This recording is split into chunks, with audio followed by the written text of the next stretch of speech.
Petit 1. Réplication de l'ADN au cours de l'interphase. Pour commencer, l'interphase correspond à la croissance de la cellule et au doublement du stock d'ADN en prévision de la division qui suivra soit une mitose soit une méiose. En début d'interphase, phase G1, la cellule synthétise les molécules nécessaires à sa croissance et à son fonctionnement.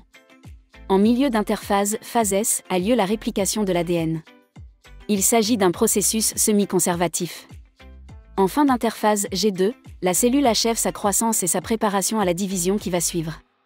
Chaque chromosome est constitué de 2 molécules d'ADN strictement identiques, 2 chromatides. L'ADN est une macromolécule constituée de 2 chaînes, ou brins, de nucléotides.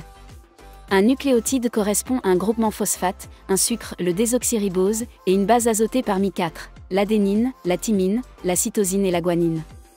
Les 2 brins de la molécule d'ADN sont associés l'un à l'autre par leur base azotée selon le principe de complémentarité de base. L'adénine s'associe à la thymine et la cytosine s'associe à la guanine. Lors de la phase S, chaque nouveau brin d'ADN est synthétisé à partir d'un des 2 brins préexistants de molécules d'ADN à dupliquer. Chacun de ces brins anciens sert de matrice et reste inchangé à la fin de la duplication. La synthèse des brins nouveaux se fait par incorporation de nucléotides libres présents dans le noyau qui viennent se positionner sur le brin matrice selon le principe de complémentarité de base expliqué auparavant dans la vidéo. Une enzyme, l'ADN polymérase, intervient lors de ce processus. Petit 2. Variabilité génétique et mutation de l'ADN. Les mutations correspondent à des changements de la séquence de nucléotides d'un gène. Il s'agit d'erreurs qui ont lieu lors de la réplication de l'ADN en phase S de l'interphase. On distingue 3 types de mutations: les mutations par substitution où une paire de nucléotides est remplacée par une autre, les mutations par délétion où une paire de nucléotides est supprimée, les mutations par addition, une paire de nucléotides est ajoutée.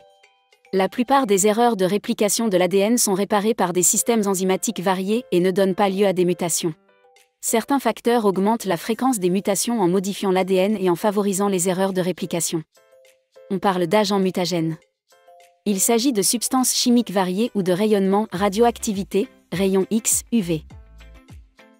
Pour qu'une mutation soit transmise aux générations futures, il faut qu'elle affecte la lignée germinale, c'est-à-dire les cellules à l'origine des gamètes, ovules ou spermatozoïdes.